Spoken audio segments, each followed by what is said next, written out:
Welcome to Motivational Humanity. You are not alone. There's a moment, and maybe you've lived it, where you're standing in your own kitchen, sunlight coming through the window, coffee going cold in your hand, and you feel it.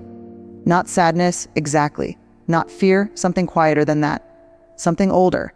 It's the feeling that you have been strong for so very long. And nobody, not one single soul, has ever thought to ask if you were tired. You've carried things that would have broken other people. You know you have. There were years when the bills didn't add up, and you made them add up anyway.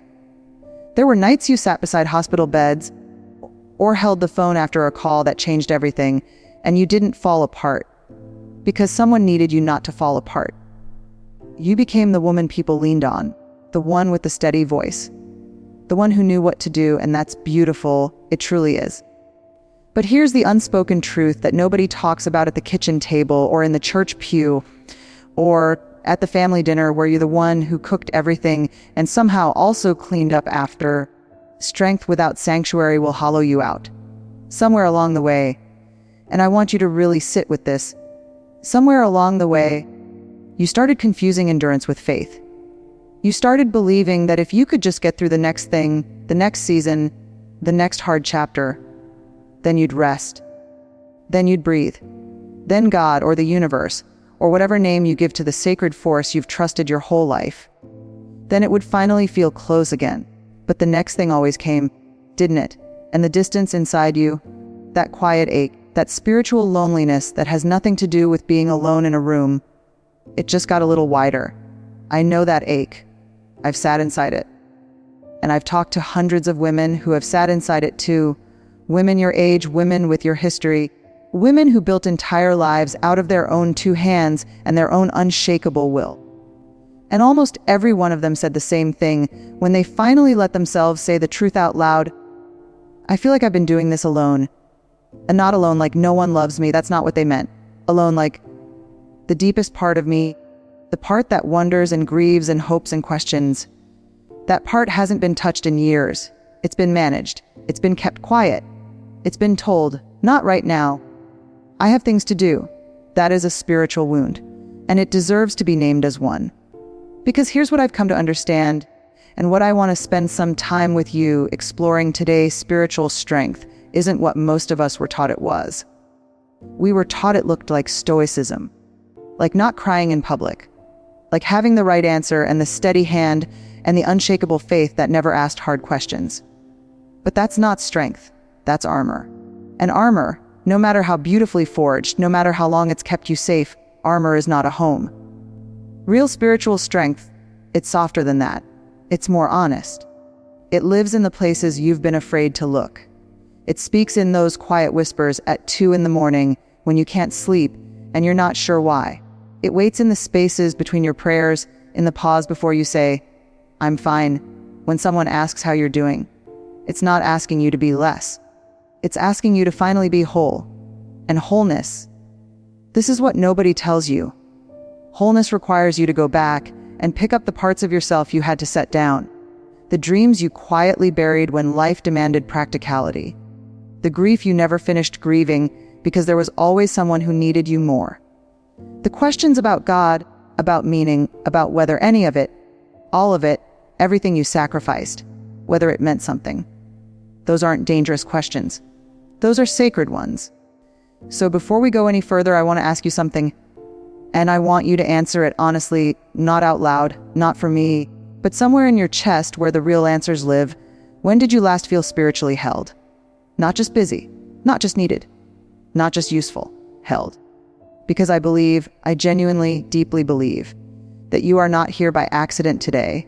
That's some quiet whisper and you knew it was time. Time to stop managing the ache and start meeting it.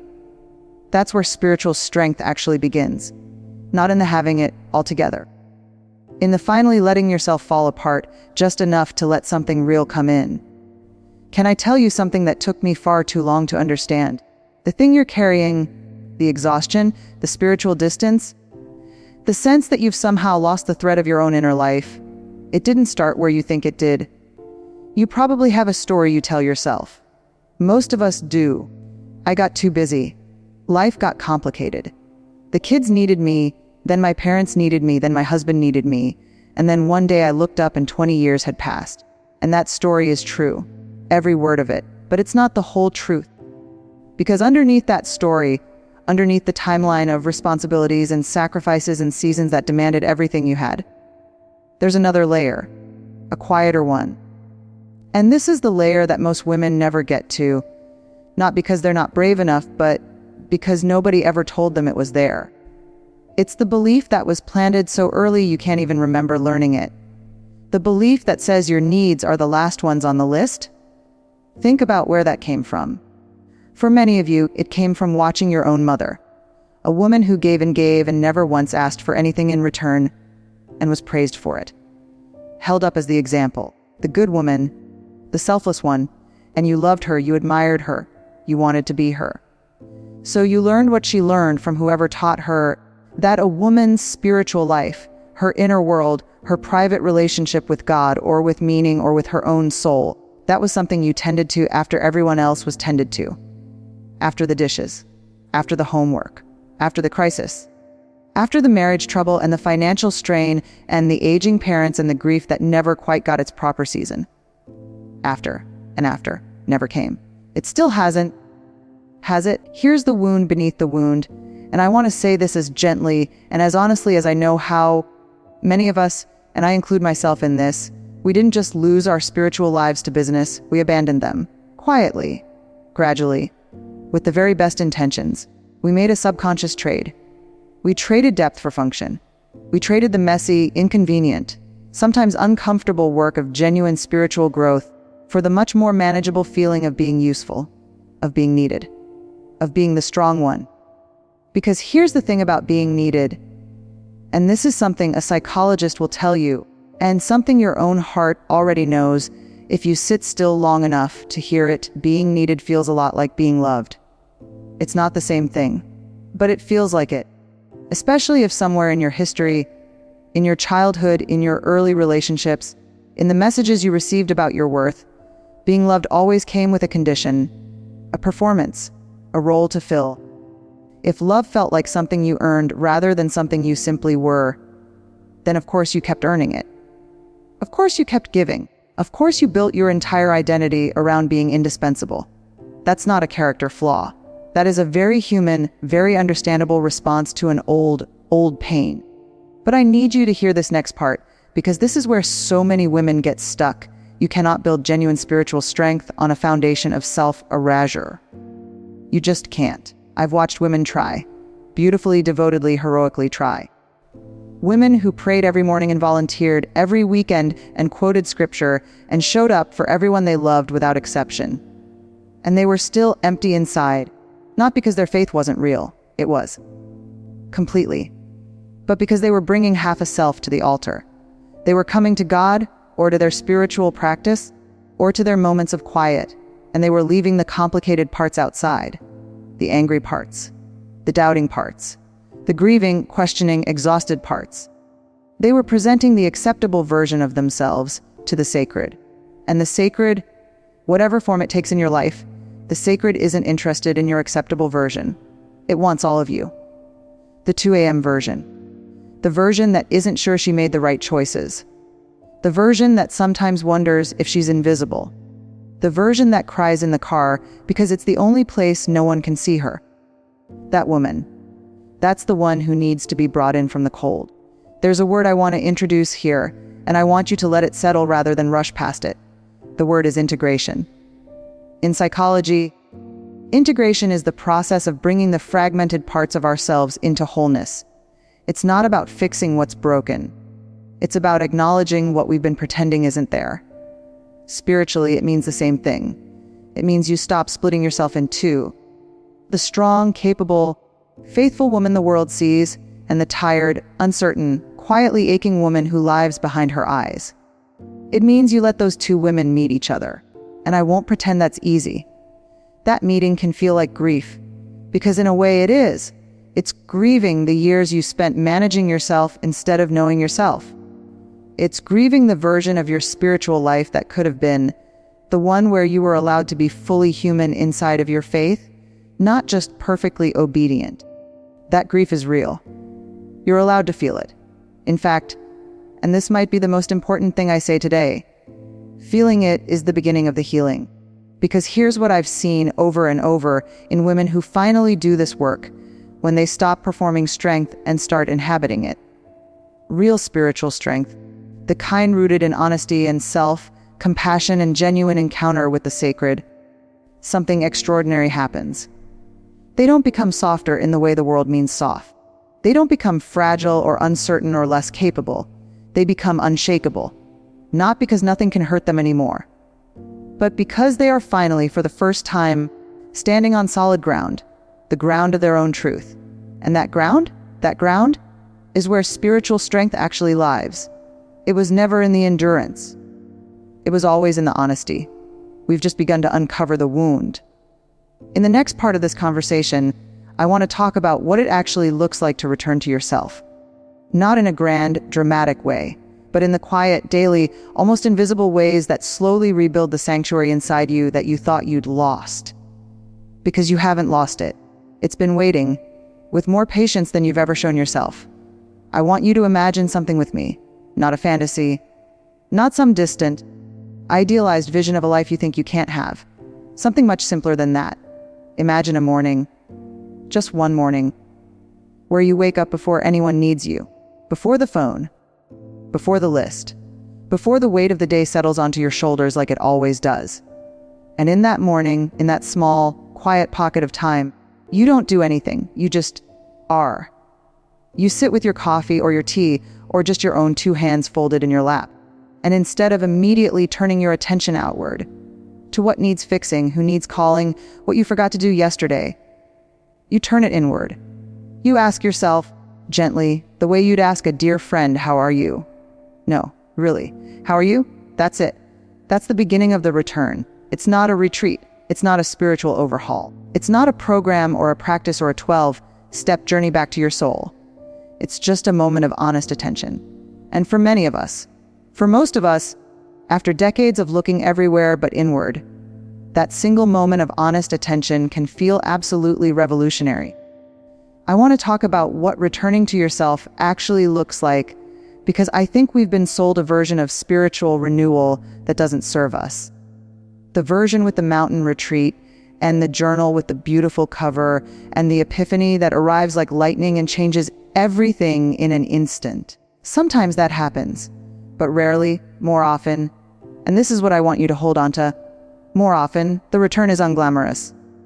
It looks like pausing before you say yes to something and asking yourself whether you actually have anything left to give.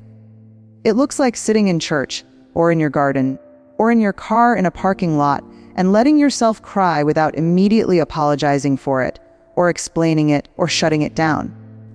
It looks like picking up a conversation with God, or with whatever sacred presence you feel most connected to, that you stopped having because you didn't know how to talk about the hard things, the doubts, the disappointments, the prayers that felt like they went unanswered.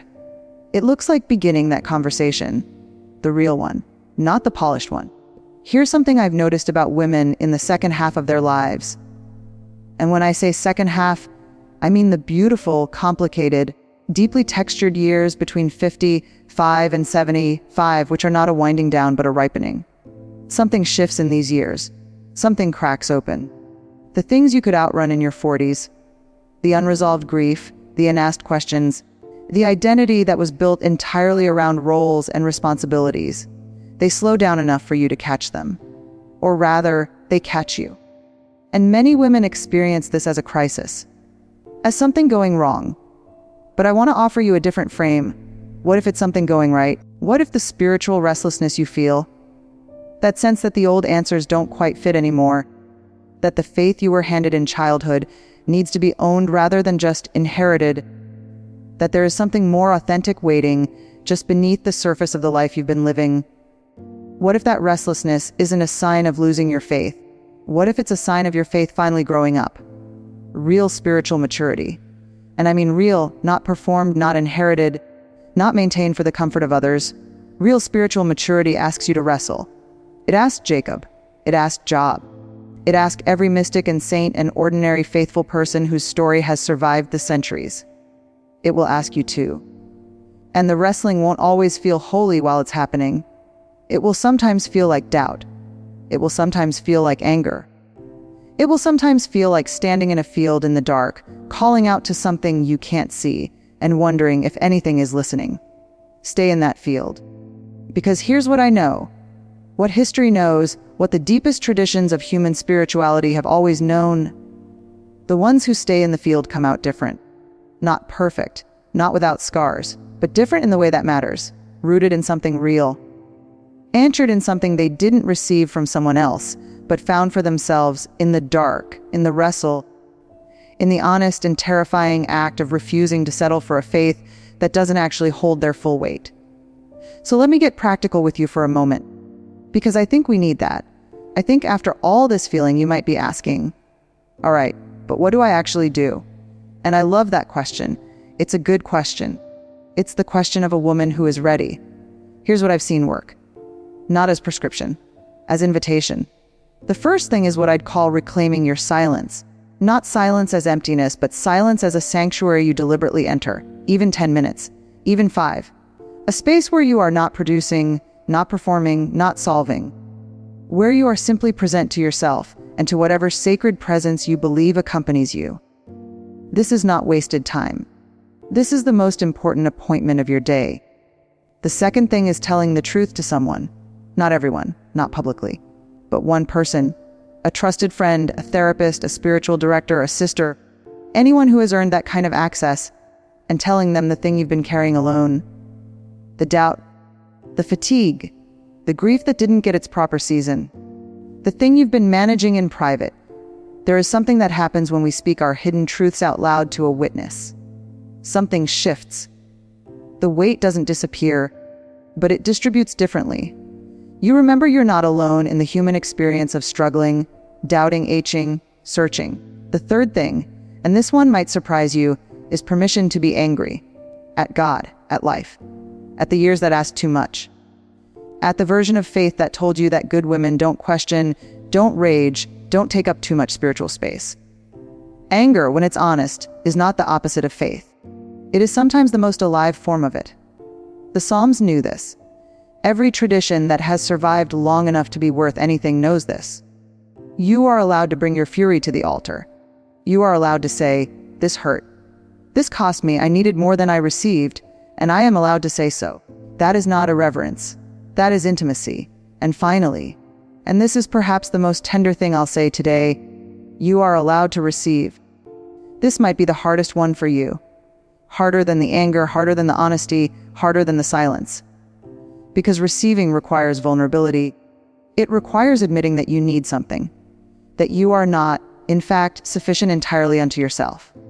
That the strength you've cultivated, as real and as beautiful as it is, was never meant to make you self-contained. You were made for connection.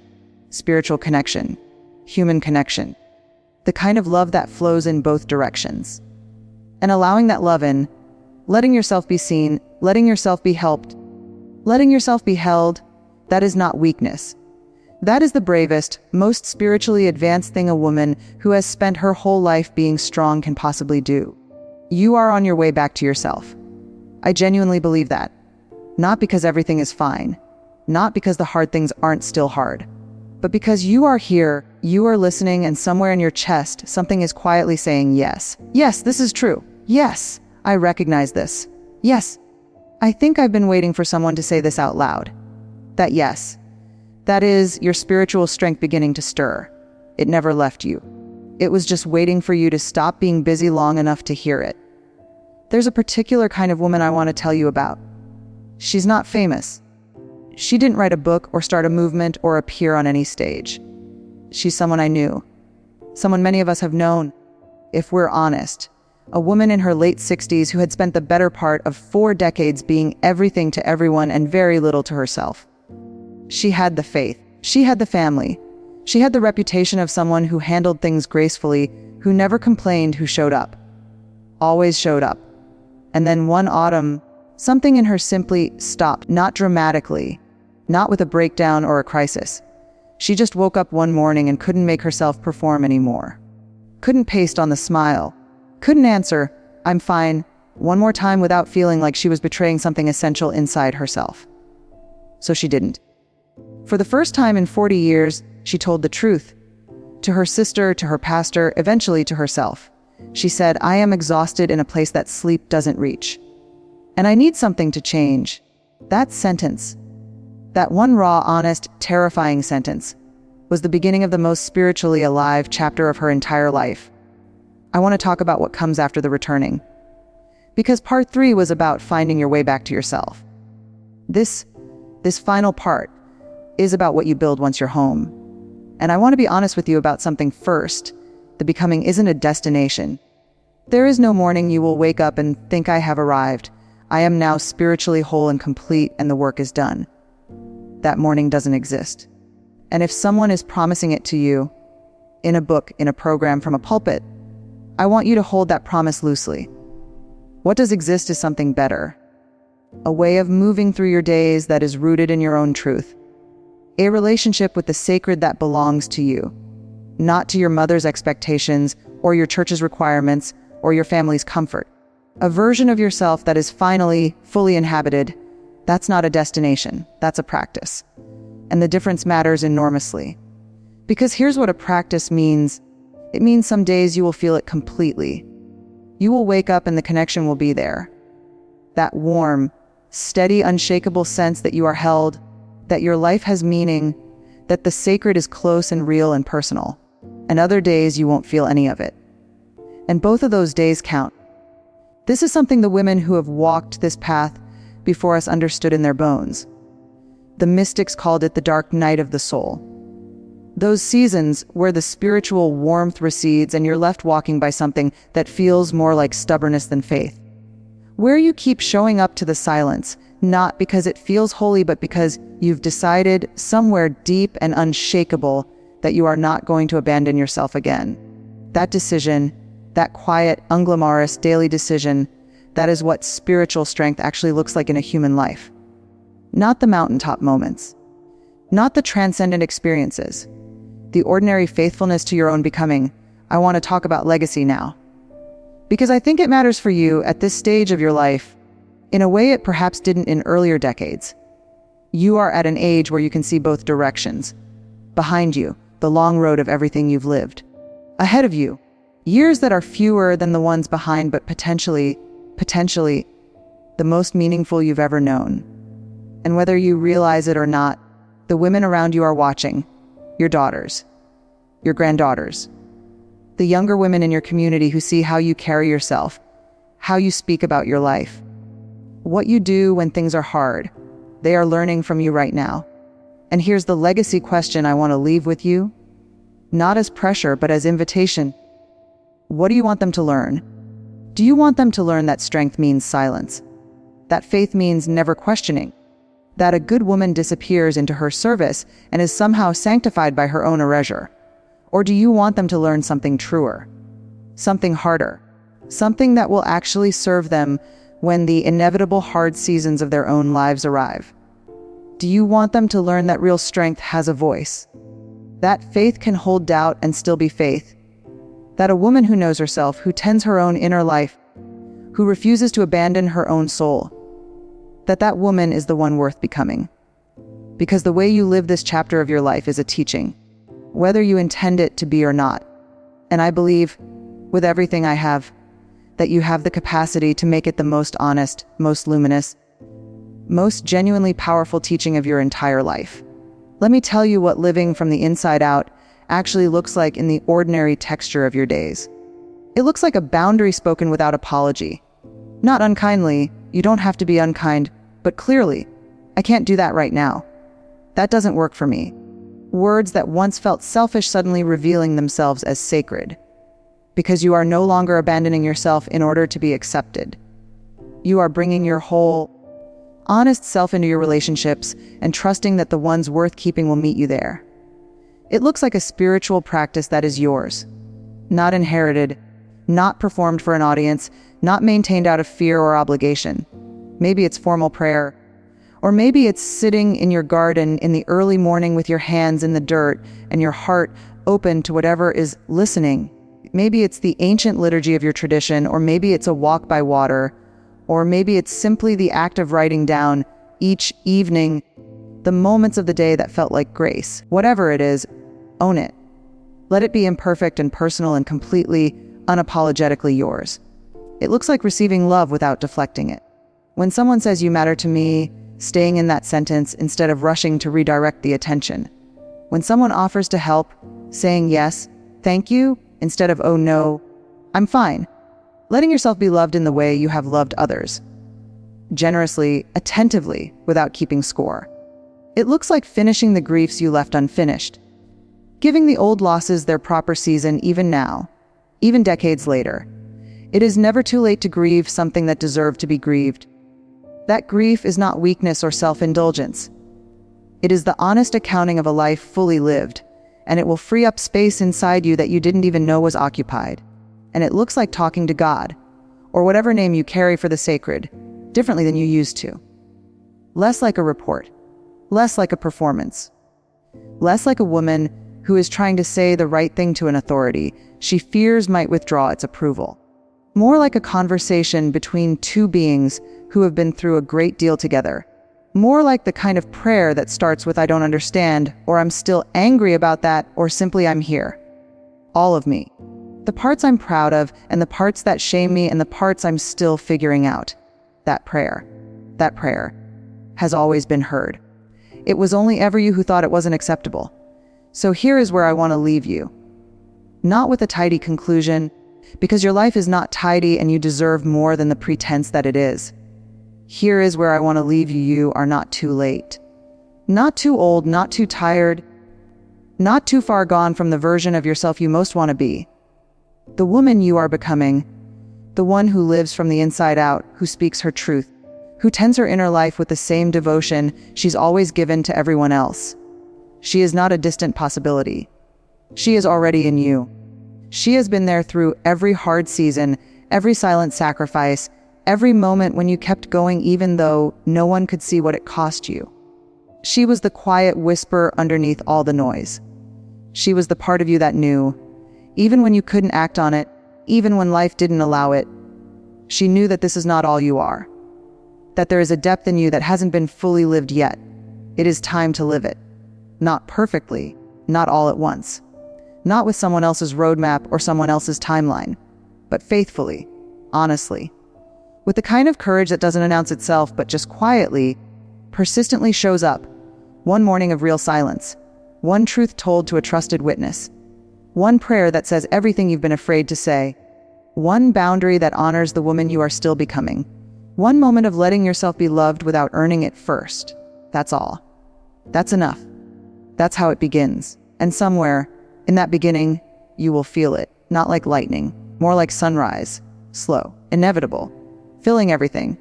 That is your spiritual strength. It was always yours, it was always you.